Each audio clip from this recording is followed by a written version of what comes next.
joining. Keep joining. So hello, everyone, and welcome to the library's February faculty research presentation, Basta ya de español, Spanish speakers reject pandering by would-be presidents, presented by James G. Mitchell.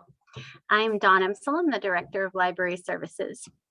First, a couple of technical notes. Our presentation is recorded, so please keep yourself on mute throughout the presentation. If you have questions, please put them in the chat and we'll make sure Dr. Mitchell gets them. At the end of the presentation, we'll invite you to ask more questions either in the chat or by unmuting yourself. James G. Mitchell earned his Ph.D. in Romance Studies with a specialization in second language acquisition from Cornell University in 2001. He has been at Salve since 2006. He's a professor of French, Italian, and linguistics, and is currently chair of the Department of Modern Languages. His overarching research specialization is second language acquisition, specifically aspects of classroom acquisition and second language pedagogy. However, over the last decade, his research agenda has been solidly focused on the use of second languages and the portrayal of second language speakers in popular media and in the US, as well as attitudes these representations convey about the groups they purport to predict. And with that, I'll welcome Dr. Mitchell to begin his presentation. First, I'd like to thank you, Dawn and Gretchen, for allowing me this time and for inviting me. So thank you very much. All right, I'm a reader, so you'll have to bear with me as I read. Otherwise, I'll get off topic and we'll never finish. So during the let me share my slides. Sorry, I almost forgot that crucial aspect of this whole process. One second.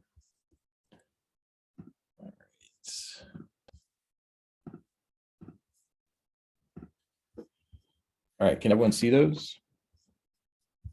Let me go into slideshow mode. Yes. All right. Excellent. So during the 2020 election cycle, every candidate in the oversized field of Democratic challengers seeking to unseat Donald Trump was looking for an advantage. Some touted their executive experience, while others relied on their numerous plans to reform government or their status as outsiders. Still others tried to use their ability to speak Spanish to differentiate themselves from the field and to appeal to the growing Latinx electorate in the US. However, this use of Spanish ultimately seems to have backfired, as many of the candidates employing this strategy did not garner many votes in the early caucuses and primaries, leaving the race months before the final act.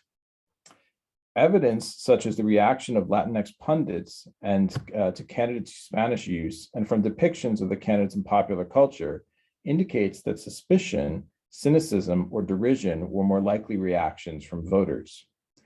This paper explores how Spanish use by candidates was viewed through the lens of media analysis of debate performances and from portrayals of those debate performances in popular culture on shows such as Saturday Night Live. In addition, consideration of trends of Spanish maintenance and Spanish loss in the US across generations will be considered. Before we talk about the Spanish use in the 2020 campaign, I'd first like to talk about the term Hispandering. See if this is going to work. Meaning to pander to Hispanic or Latinx communities. By performing a Google Trends analysis of the term, it first seems to gain prominence in April 2012, with an interest peak of 21. This coincides with Esther Cepeda's April 22nd, 2012 op-ed in the Chicago Sun-Times exploring the origin of the term, which, according to her research on Urban Dictionary, has existed since 2008. In her column, she excoriates then President Obama and presidential candidate Mitt Romney for viewing the Latinx community as a monolith to be won over by their efforts at pandering to this diverse community. 3 years later, the term regains some prominence in April 2015. You can see the interest peak of 17 and reaches its highest peak 9 months later in December 2015 with an interest level of 100. Hispandering continues to inspire interest on and off through October 2016.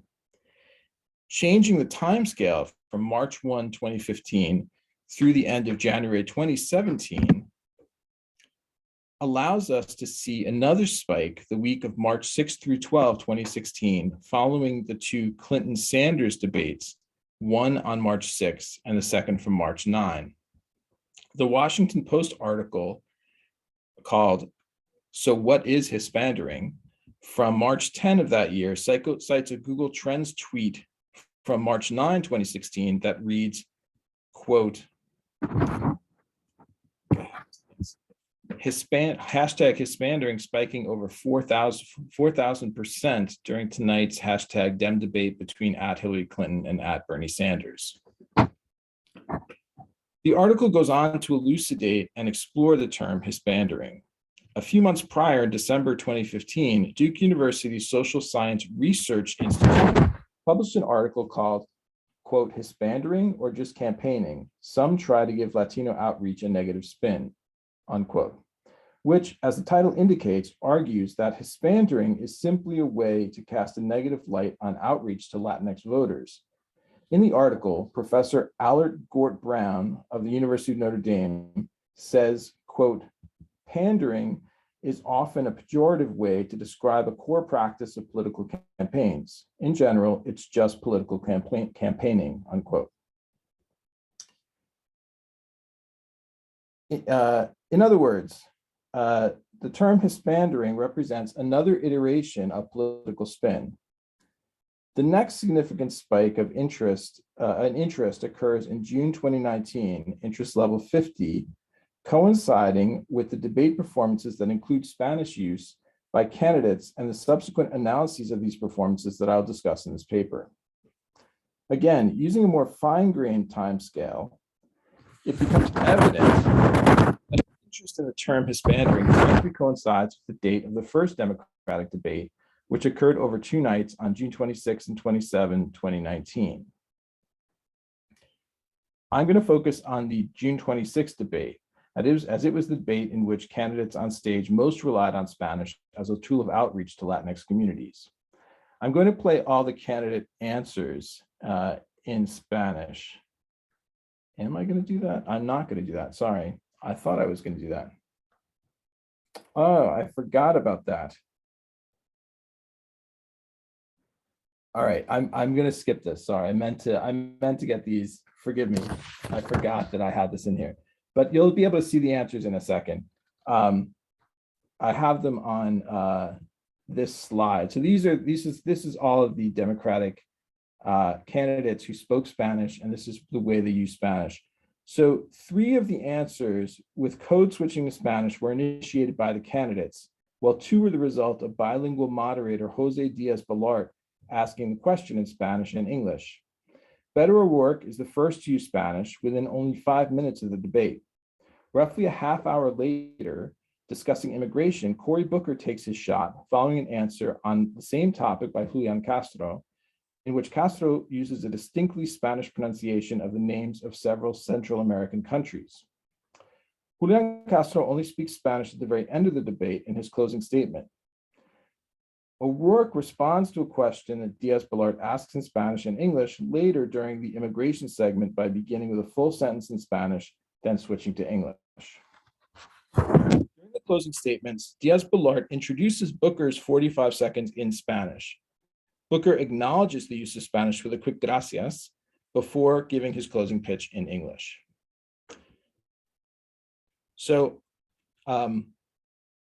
these are all of the, on the slide, you'll see all of the uses of Spanish by the candidates, and I've highlighted the problematic areas in red, the grammatical issues. So I looked at the debate transcripts from several sources to see how these moments of code switching were rendered. Interestingly, all 3 sources had different ways of dealing with Spanish. The official NBC News transcript, it often ignores the Spanish completely, not even acknowledging that Spanish was used except in the final turns at the end of the debate. Booker's gracias and Castro's me llamo are transcribed, although Diaz-Balart is merely noted as speaking Spanish. Again, only in those final moments. At all other points, Spanish is erased from the NBC News transcript. In the Rev.com transcript, uses of Spanish are sometimes noted as parenthetical, quote, foreign language, unquote, sometimes as simply inaudible in parentheses.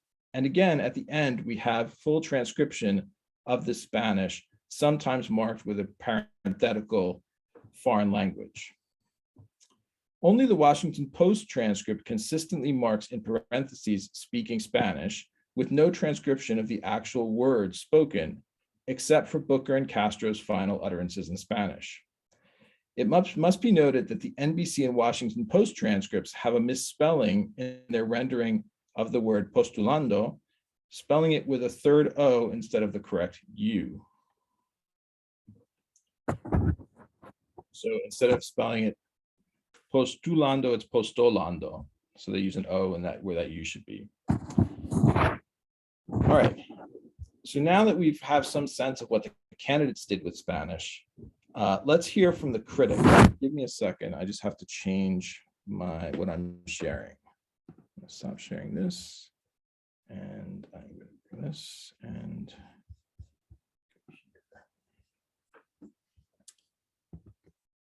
let's see.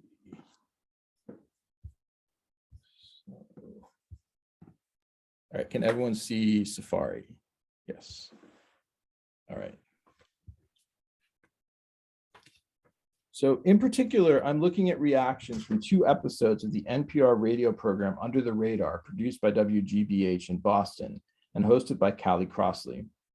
Episodes from June 30 and July 14, 2019, reference the debate performances that I just reviewed. The before times, 2019, it sounds like 8 million years ago. Anyway, so for the June 30th episode, short titled Mass Politics Profs, Crossley gathers together 3 New England area political science professors to discuss politics, including the Democratic debate as an example, including the Democratic debate. At one point, she asks her guests to weigh in on the use of Spanish in the debate as an example of Hispandering. While introducing this segment, she also points out that Julian Castro is not natively bilingual. One of her guests, Luis Jimenez, a professor at the University of Massachusetts, Boston, and native speaker of Spanish, offers his perspective. I have you on the subject of referencing his Latino heritage. There were several candidates that decided to speak Spanish. I didn't pull any clips from that, but I just wanted to get your response to that. There was Beto, then Corey later to let everybody know, hey, I can speak Spanish too. And then, interestingly enough, people may not know that Julian Castro does not really speak Spanish. Right. He did not grow up that way, so he learned it so he could speak at the end in Spanish. What's your response? So I have been talking to my colleagues about this, of course, all the Spanish speakers. And my initial reaction was, I appreciate, of course, that people speak Spanish. It's a really nice change of tone. But Booker was pretty awful when he said it, and it sounded like he was just reacting to Beto, and so because he was reacting to Beto, it felt really pandering to me. And in the case of Julian, he actually used the wrong. He used the wrong word. He said para presidente or por presidente instead of para presidente. So anyway. So following the mostly negative evaluation of candidates' language skills, Jimenez offers a more positive perspective a little later. Rather, my guess is that for Latinos in general, I think a majority will probably appreciate that people are trying to speak to them in Spanish.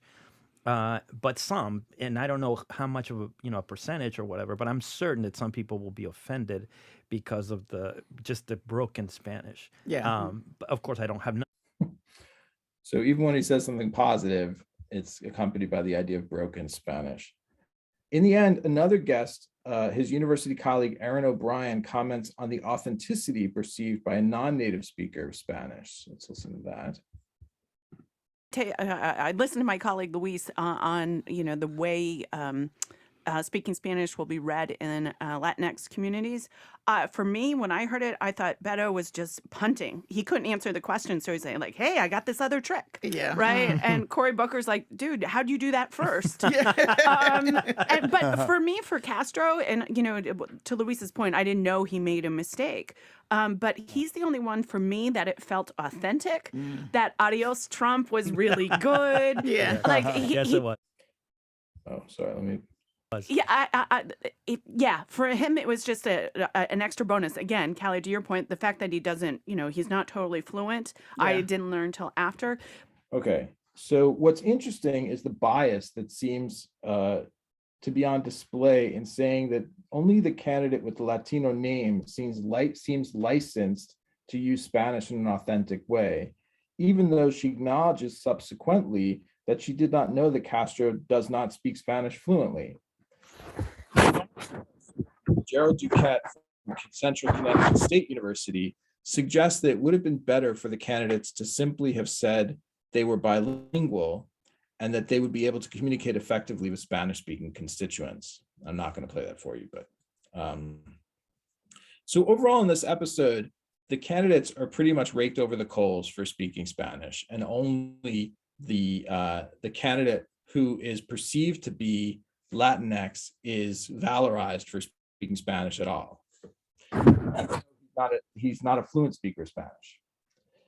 In the July 14 episode about Latinx news with Maria Kramer, a reporter for the Boston Globe, and Julio Ricardo Varela, a podcaster and contributor to the NPR program Latino USA, Crossley considers Hispandering as one of the topics. So this is a few weeks later.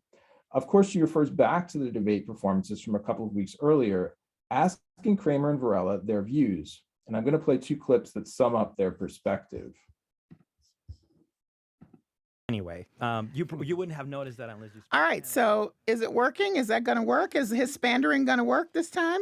I mean, I just listened to it and I cringe. It's. I mean, he says "esto democracia." Esto de democracia. Esta democracia. Yeah, It's just, just move on. if you know how to, if you know how to speak Spanish, if you know how to speak Spanish fluently, and you listen to that, you don't really feel all that grateful. You just kind of, you're just like, oh, you poor soul. Can you just stop?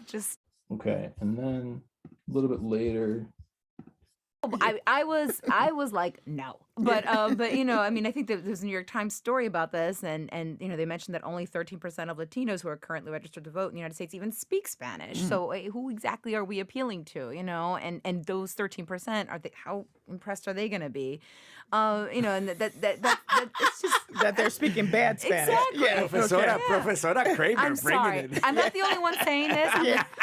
There's a person quoted in the same story I'm referencing, Arturo Vargas, and he's a chief executive officer of the National Association of Latino and Elected Appointed Officials, and he says, and I quote, "If you were going to butcher the language, you were better off sticking to English." Well, there you go. Well, Okay, so as you hear, neither guest views the Spanish use very positively, and Kramer even questions its utility since, as she cites a New York Times article, only 13% of the Latinos registered to vote in the U.S. even speak Spanish. In the end, following what we heard, Varela concedes that Beto's use of Spanish may have been strategic at the debate, as the debate was sponsored by and broadcast on Telemundo. It also took place in Miami. Taken together, I would say the reaction to the use of Spanish is viewed mostly as a pandering tactic, as likely to turn voters off as to make a candidate seem like an attractive option to Latinx voters. It's also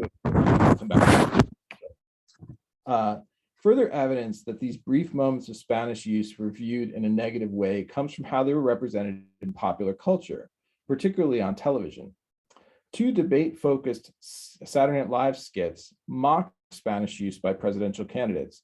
The first clip from the season premiere on September 28, 2019, focuses on Beto O'Rourke specifically. First, please welcome guy who tragically misread our enthusiasm for him, Beto O'Rourke.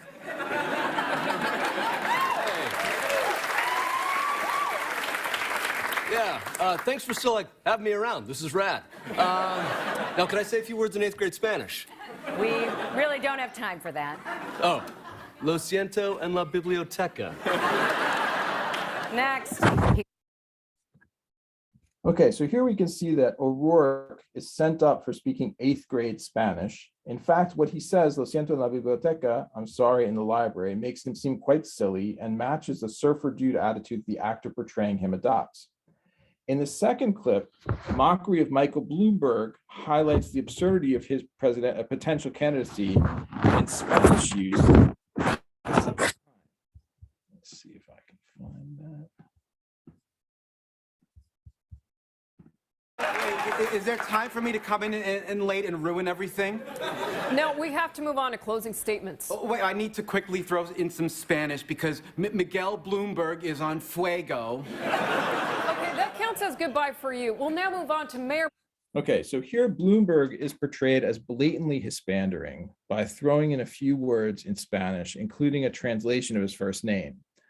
One final media representation regarding Spanish use comes in the pilot episode of the 2021 sitcom Mr. Mayor starring Ted Danson, which indirectly references what occurred in the 2020 Democratic campaign for presidential nomination.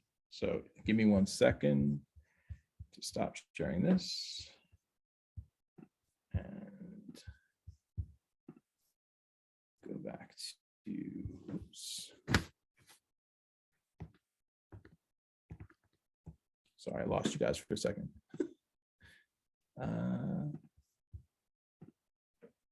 All right, can we see the PowerPoint again? Excellent. All right, you're gonna have to turn up your volume because this clip is a little low, so I apologize in advance.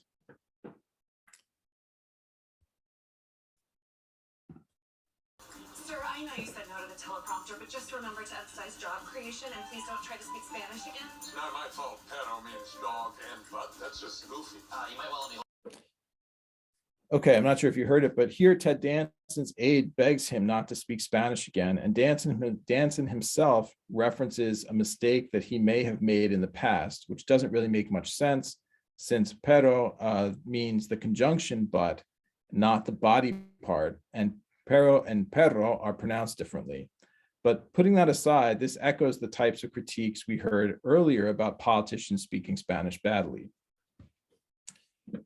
In addition to the critiques of the candidate's poor Spanish and humorous intertextual references on TV and in satirical skits like those from Saturday Night Live, a slew of tweets from celebrities and everyday Americans also lampooned debate performances. These tweets, often gathered in articles or other commentaries about the debates, are often gathered together in commentaries and articles about the debates. So I put together this slide to highlight some of the language-focused tweets that mirror the way TV has represented or misrepresented the use of Spanish in the debates.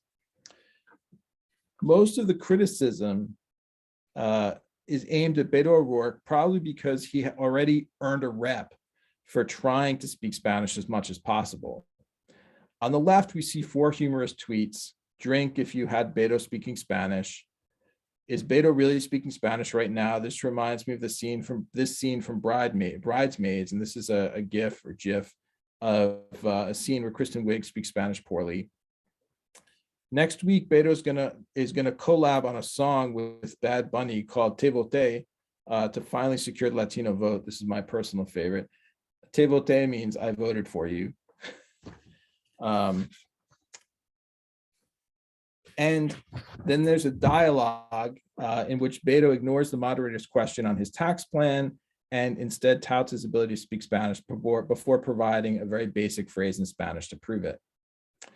On the right-hand side of the slide, we have Trevor Noah from The Daily Show trying to gringoize Beto by likening him to an out-of-touch dad making a faux pas at a Mexican restaurant. And meanwhile, another user makes an intertextual reference to the Duolingo bird. I think it's an owl, right? The Duolingo owl. It has its own Twitter account, I think. And how it is going to chase Beto down, probably because his Spanish is so bad, if I'm interpreting the tweet correctly. These are just a few of the many tweets that comment on Spanish use in the Democratic debates. Again, they make fun of the Spanish and the candidate, much like the pundits we initially looked at. I want to return to the pundits, the views expressed by the pundits and reinforced by the TV and Twitterverse start that sentence again. I want to return to the views expressed by the pundits and reinforced by the TV and Twitterverse comic send-ups of the politicians we've heard speaking Spanish. As a language teacher, I find the prescriptivist views on language held by the political pundits disturbing. The focus on grammatical perfection over communicative competence runs counter to the focus of organizations like the American Council on the Teaching of Foreign Languages, or ACTFL, the premier organization for language teachers in the US. ACTFL guidelines on progress in language learning focus on proficiency over perfection. The organization's can-do statements use benchmarks such as, quote, I can communicate information, make presentations, express my thoughts about familiar topics using sentences and series of connected sentences through spoken, written, or signed language. This is for presentational communication at the intermediate proficiency level. And these are presentations, right, at the debates, they're presenting themselves. There's no mention of correct language. Rather, the focus is on expressing one's thoughts using a series of connected sentences. Clearly, Beto O'Rourke, for instance, is able to express his thoughts despite some minor grammatical errors that don't really impede communication. In fact, the pundit's perspective leads to a question that troubles me. Remember, they said that they butchered the language. Don't even speak Spanish if you butcher the language. What reaction would these pundits elicit if they had criticized the L2 English of members of the Latinx community in the same way? In a country like the US, where many non-native English accents abound, sending such a message about candidates L2 Spanish invites complementary critiques about L2 English speakers' imperfections when expressing themselves in English. True, there are questions of power and authenticity also at play, but regardless, to me, it seems like playing with fire to imply that the only ones who should be heard in their L2 are those who can speak it perfectly, i.e. natively, which is patently impossible for most. Perhaps this perspective is an expression of bilingual privilege, having learned both languages natively, which is an unreachable bar for all but the most practiced L2 speaker learners.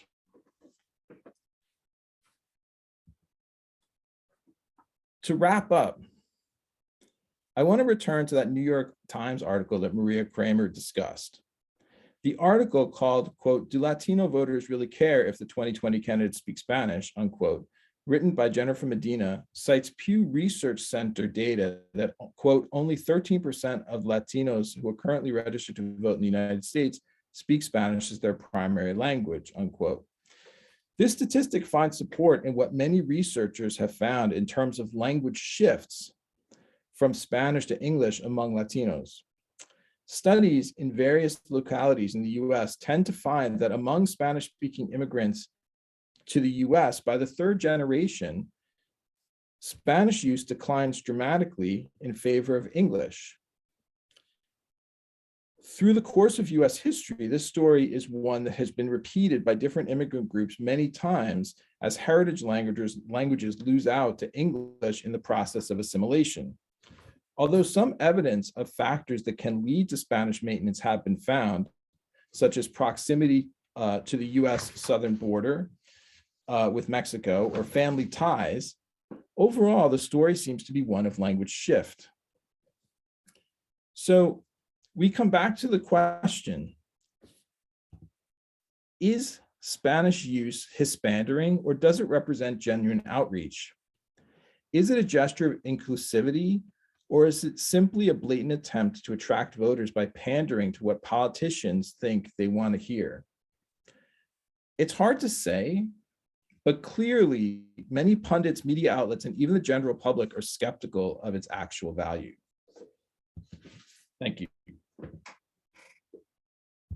Stop sharing.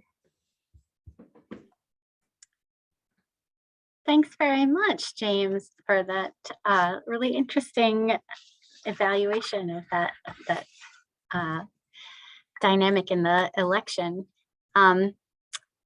While we're waiting for people to add their questions to the chat or to unmute,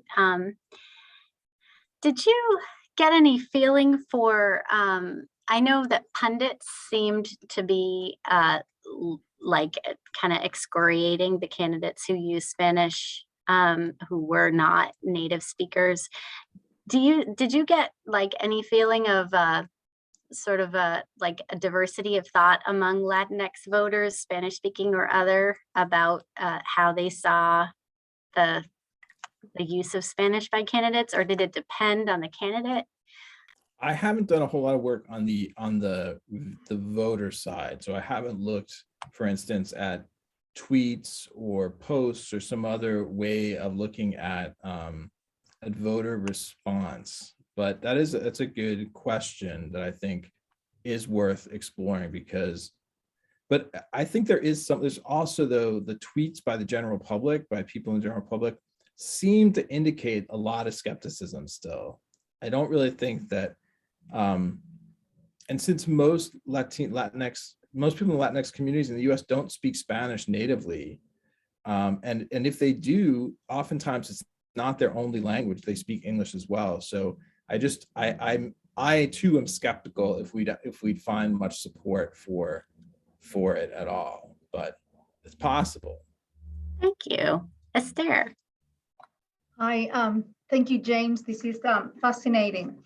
My question would be, like, that skepticism from the Hispanic population, would it be because, and this is conjecture, obviously, but would it be because they already speak English anyway, or because what it seems by what you have shown is that what they basically are doing is laughing at the imperfections of the language, and they are making the assumption that because they don't speak the language perfectly, therefore they must be using the language just for Hispandering instead of just showing I can communicate with a certain community. And that is kind of like a fallacy. I don't know. It just doesn't seem the right thing. And also, you were mentioning that about what you were saying. I was just thinking the same thing. Like, I'm thinking, well, first, what kind of journalists are, if they are going to talk about this issue, shouldn't the channels, the journals and everything, the hire or call experts on second language, and instead of just anybody, just because you are a native speaker of the language, you don't get to judge another person, especially when I'm imagining that they are also progressive or supposed to be progressive, and the same progressive people are filling the internet with images saying, if you don't speak Spanish or another language, you don't criticize the foreign language of English. It sounds very hypocritical, no? Yeah, I certainly agree that it's a hypocritical stance. Like, it's not very, at the same time that that people are trying to say, we should accept people who are different. We should build a big tent. We should do all these things. These efforts at reaching out are seen as wholly false, and I think it's probably a misjudgment. I mean, I think there is probably some aspect of wanting to do outreach, but the people who are making these critiques are political scientists. They're not linguists, for instance. So I think that that's part of the problem too, is that there's a judgment in mind before they even come to the table to analyze anything, that it's always got to be about pandering to voters. But I think there's something to be said also about the intercultural piece too, that may be showing that you're open to other cultures or able to interact with other cultures is a positive. You think about presidents in other nations who can speak other languages, or even our current Secretary of State who speaks several languages fluently. That can be a real boon on the international stage, I think. So I think they do a disservice to these candidates when they misrepresent what they're doing with Spanish or the way that they're speaking Spanish. I think that's the worst part, is that the tiny errors that don't really impede communication are held up as evidence that they're not good speakers of the language, but in fact they're understandable. You can understand what they're saying. And Beto O'Rourke certainly was able to do some discourse level communication, right? He could say more than just a couple of words, much better than Julian Castro, who is privileged because he's perceived in a way, being Latino, that he has access, he has legitimacy in using Spanish. So it's really fascinating.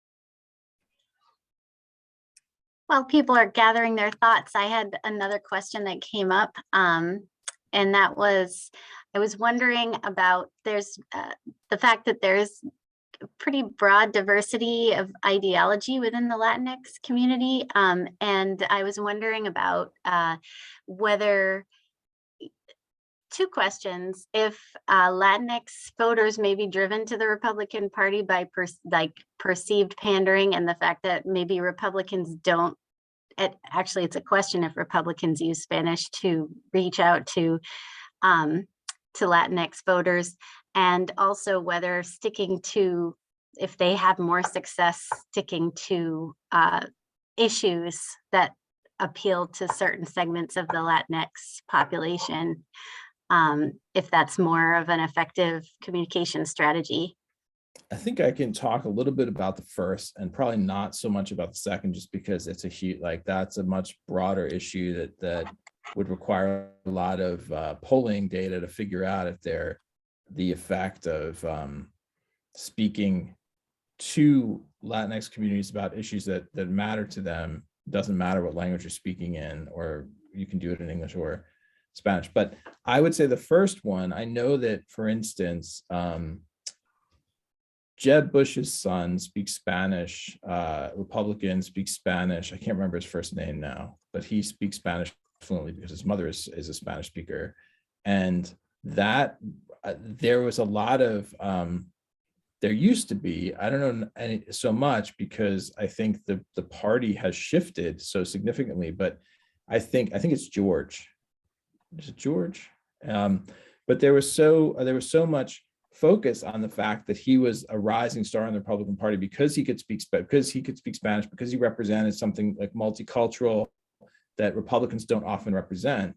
But I don't hear much about other Republicans really who use Spanish. But I do think that the Latinx electorate is seen as contested, just like the African American electorate in the US right now. I think that the numbers in recent elections have shown that these groups are not monolithic, and they do vote Republican, not as the same numbers, but the Republicans have made inroads in these different demographic groups. So I'm certain that we'll see more, and we might even see more Republican candidates trying to speak Spanish. Who knows? Thank you. And Grace sent me a direct message while I was speaking, and then Taylor will have a question. Grace asks, do you have any thoughts about why these candidates speaking Spanish did not succeed in the electoral process? Would you consider it the fault of the media or simply voter perception, whether it is inaccessibility towards Spanish or looking at grammatical imperfections that they did not succeed, or was it simply their platforms? I think that the platform is probably more important than the Spanish use overall. I mean, I don't think the Spanish use probably didn't knock anyone out of the game. I think it was an attempt to try and broaden their appeal, but it didn't work very effectively. In terms of the media's role, I think the media was definitely doing what Foucault calls disciplining of discourse, right? Saying you don't get to speak this language because you are not Latinx and you don't have access to Spanish, and your Spanish is bad, even though that's not even though the objective reality is their Spanish, especially the candidate who got the most flack for it, Beto O'Rourke's Spanish is not that bad. He's communicative, he's effective, but he's seen as not being licensed to use that language, and the media plays into that and continues to discipline him for it. And so rather than bilinguals valorizing Beto's attempt to speak Spanish, they tear him down. And again, I think this is a question of privilege, and it's a question of who's licensed to occupy these spaces. And the only one who was licensed to occupy the space, Julian Castro, doesn't speak Spanish in reality. So it's sort of a very complex dance. But I do think the media played a big role in making them look ridiculous.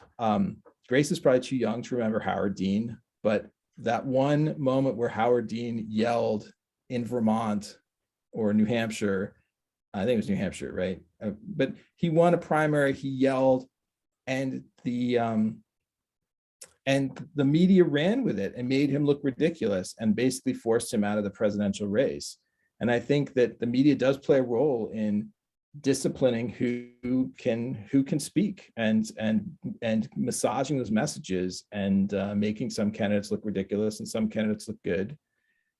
I also think that the public played a role here too. I think that a little bit of democratization of access to criticism, right? With Twitter, all of those tweets, they're not from celebrities, they're from regular people. Not, some of them are from celebrities, but a lot of them are from regular people who criticized the use of Spanish. So I think it was a triangulation, right? The media, the everyday people, and then also their appeal more generally just sank these candidacies. But I don't think it helped. I hope that answered the question. Thank you, Dr. Mitchell. And I have a question. I'll hand it over to Taylor now. I guess I have, can you all hear me? Yes. Okay, perfect. No, I can't hear. I guess I have. Oh, you can't hear? really- Sorry. I can't hear. I don't know why. Okay, sorry, Taylor. Dr. Mitchell's turning up his volume. All right, yeah. There we go. Go ahead. Sure. Nice right, to hear perfect. from you, Taylor. So Thanks for coming. yeah, absolutely. I was glad to be able to sit in on this. So I would say I have, two real questions here. The first one that I would ask is, in the scope of your research, did you look into how foreign media outlets, particularly from the Spanish-speaking world, saw this? What were the optics from places, outside of the United States as, the largest Spanish-speaking country in the world, having its candidates for leader on the world stage, really having some difficulty with the language, even at a minor level? Was there any impact from that? And then the second part I would say is, we're going into an election here in the state of Rhode Island, for our federal representation, as well as the city of Providence, which has a very large Hispanic population, is their mayoral election this year. And some of the candidates are evidently gearing up to commit some Hispandering. And I wanted to know if, that would be something that you would probably advise against, or if there's a more tactful way they can go about, approaching Hispandering, or, reaching out to the people who are somewhat language limited or would prefer that their candidates represent them by speaking Spanish. Those are really good questions. I have not looked at foreign press. That's a really good direction to go in for this work. So thank you for that. I'll have to do that. In terms of Hispandering in the statewide elections that are coming up, I think it depends who the person is. So if Nelly Gorbea speaks Spanish, is it Hispandering? I know Jorge Lorza is out, he's term limited, but if he speaks Spanish, is it Hispandering? I think that that's part of the problem. Is even if you're a gringo and you speak Spanish well, is it Hispandering? Because, like if you're a bilingual who's not Latinx, but you can use the language effectively and speak Spanish. So I don't know. I'm not sure who among the candidates, I've heard Nelly Gorbea's name, and I've heard Seth Magaziner, I think, is up for something, and I'm just not sure who else. So I'm just not sure who the candidates are, but I think a lot of whether they're perceived to be Hispandering or not will have to do with whether they're perceived to be Latinx or not. Thank you. Yeah, I know. Yeah, thank you. No, go ahead, Taylor. I'm curious. Can I the follow-up? Yeah. So I mean, I do know that a lot of the folks. I mean, a lot of what this seems to be tied to is, at least as far as I'm capable of interpreting it, is that really it seems like they're almost reserving the use of Spanish, as a mode of communication, and really leaning on that as if it's something that's inherently part of your identity. And it almost seems as if it makes you seem inauthentic. Even folks who, are native English speakers but learn Spanish, and even if they can speak it rather quite well, in the case of Beto, where, he is an effective communicator as far as his Spanish is concerned, it seemed the bigger issue wasn't necessarily the quality of his Spanish, but rather the optics of him using that as a leveraging tool. So that was what was interesting to me, because there's a lot on the line with how the state elections are going to go. Yeah, I think whether or not that that comes into play. Yeah, but I think that part of the problem is that the two things are conflated a lot. So if you're a very good Spanish, if you spoke flawless Spanish, right, and you were still not perceived to be a native Spanish speaker, I don't think you'd get the same kind of criticism. So I think that because Beto made mistakes and because he's Anglo, it reinforces, the two things reinforce each other and make it look even worse. So I'm not sure for instance, if you had a candidate who was a very strong bilingual and didn't make mistakes in Spanish, or the mistakes were just so minor as to be imperceptible, then I wonder, I think it's an open question whether they'd be perceived to be Hispandering, or if they'd be perceived to be bicultural or have intercultural skills. So I think that there are ways to spin it that will depend on the way the media perceives it. Great, thanks. Thank you. And I had received a direct message from Caitlyn, and then Millie hopefully will ask her question. And Caitlyn's question was, could you ask Dr. Mitchell, do you think there would be a difference in the public's reaction if a more leading candidate such as Joe Biden had used Spanish language to further his campaign rather than O'Rourke, who is not a particularly leading candidate? Again, I think it's a good question, but I think it really depends on the level of skill that the candidate possesses. So, and if the candidate is perceived as Latinx. So Biden would not be perceived as Latinx, and if his Spanish were bad, I think it would have been seen as horrible. I just think he would have been it would have been sort of like that meme that showed Beto saying, when your father speaks Spanish at the Mexican restaurant. I think it would have just been portrayed as Joe Biden being out of touch. Now, if we had a younger candidate, let's say Pete Buttigieg, who, if he were a Spanish speaker and he spoke Spanish well, maybe it wouldn't be perceived that way. Maybe it would be seen as a more intersectional identity. So I really think it just depends on the who and the how, and the reaction of the media. And if candidates are smart, they should be spinning the media as much as possible before these things happen, right? Trying to sell themselves as a Spanish speaker deliberately ahead of time, so that the media is co-opted into spreading the message that they're a good Spanish speaker and that Spanish is a positive and not a negative.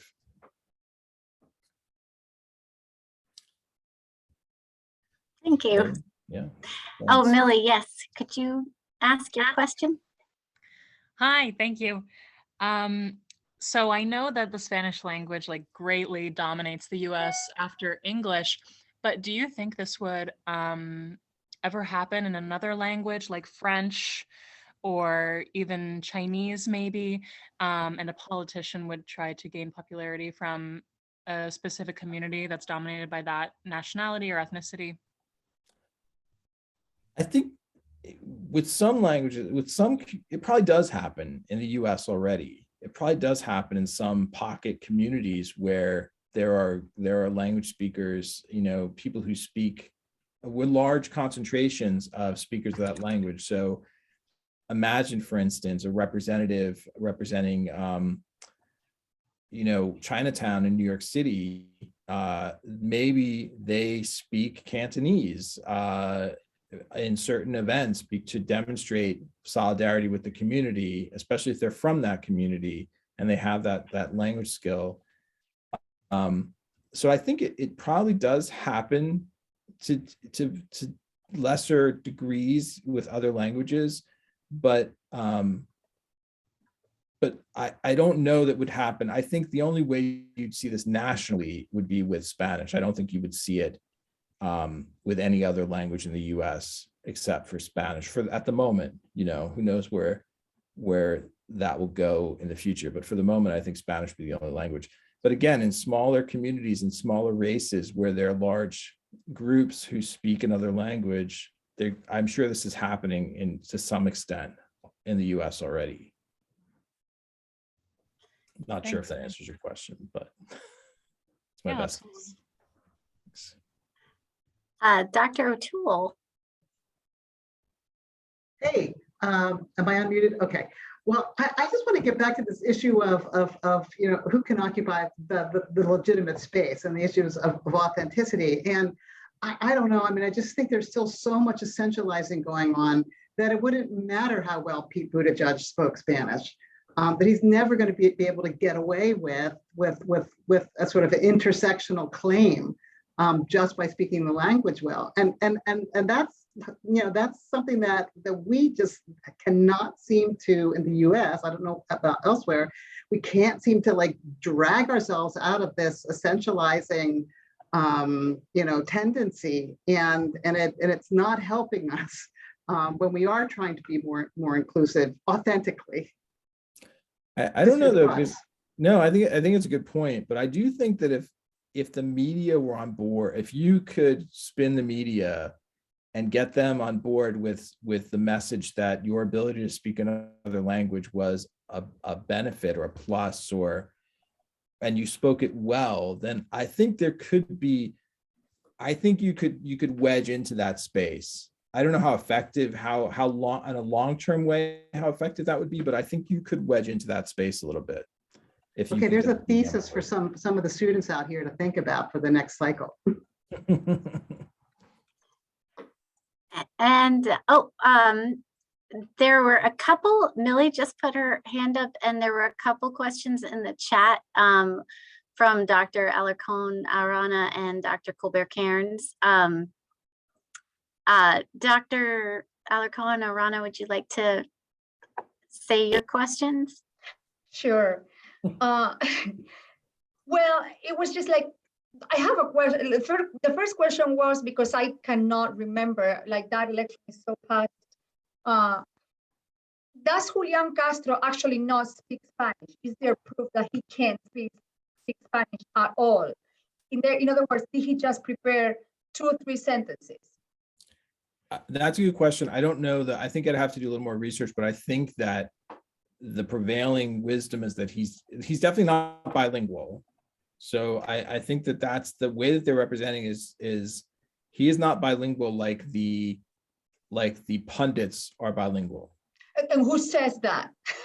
Right. I think that's a good question. I think it's an open question how bilingual Julian Castro is. Exactly, because I'm wondering who says that. Was it just these journalists? And then my other question is, I just keep thinking about the information you've presented, and it seems that these people, the journalists, they just keep saying that these people are Hispandering, and I was answering to Taylor, right? People are assuming that they are Hispandering based only on the fact that they have imperfect grammar and imperfect accents. So again, besides hypocritical and completely it just does there is not a cause effect, it just doesn't work for me. And what is the evidence? Where is the evidence that they provide? Do they provide other evidence? For instance, are they not talking about issues that are relevant to Hispanic people? I think that's part of the problem is these are perceived as experts. They don't need evidence they make declarations. Right, but what I'm saying is like that they're part of the media, and the media gets to decide. And so that's part of the problem, is that these decisions are being made without any real evidence or attempt to discover the truth. It's only the perception. Okay, so I hope that our students who are here remember that we need evidence always. Thank you. Dr. Cobell-Cairns, did you want to ask your question? Sorry, it's a busy house, Manny. Are you supposed to talk in Spanish if you're Spanish talking about Spanish? Not everyone would understand me then. But that wasn't the. I'm sorry, I'm sorry, I came late. Can you? I haven't actually heard the term Hispandering before, and I was just wondering. Is it ever used in a positive context? Is it always political, or with the media? Where did it come from? Yeah, I mean, it started from like the 2008 Urban Dictionary is the first notice of it, and there's an article from 2012 that references that dictionary entry.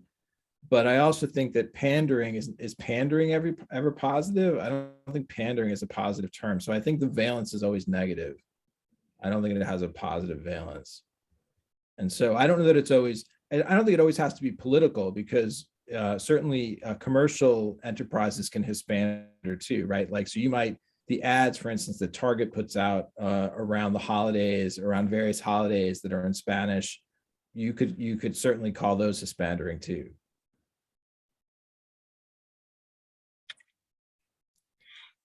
And thank you. Oh, sorry, go ahead. No, I was gonna say, did Millie have another question, or did I? That's what I was gonna ask, if Millie wanted to give her last question. Yeah, we moved on a little bit from this point, but I thought it was really interesting what Miss Otoole had said about whether or not Pete Buttigieg would, even if he spoke flawless Spanish, I don't think it would make a difference, because the media has a really big all or nothing attitude, especially with like the cancel culture coming up in the latest years. So we had moved on from this point, so it's a little bit irrelevant now. But well, I don't know that it's I mean, I think that it's what's interesting to me though is that I appreciate the reference to cancel culture, but if you can get the media on board and you can have the media resonate the message that you want them to send, that your ability to speak a second language is a positive, even if you're not perceived as a member of that group, I think it could work. It's a lot of this depends, I think, on the media's perception and getting the people who are perceived as authorities to buy into what you're doing. yeah, I think, well, nowadays, I think politics is really based on what the media's consensus is, especially if you're living in a small town and you're just hearing other people's attitudes, which have just stemmed like from the media and without actually doing any research. So people will just decide based on black or white facts and opinions from other people without actually seeing all sides, or without actually seeing, oh, maybe this person has grown up with a Spanish mother and a white father, for example. Yeah, but if that is part of your story, then I think that you have the opportunity to sell that narrative to the media ahead of time before you campaign, to try and make it part of your identity, and that way Spanish speaking seems authentic to you. Yeah.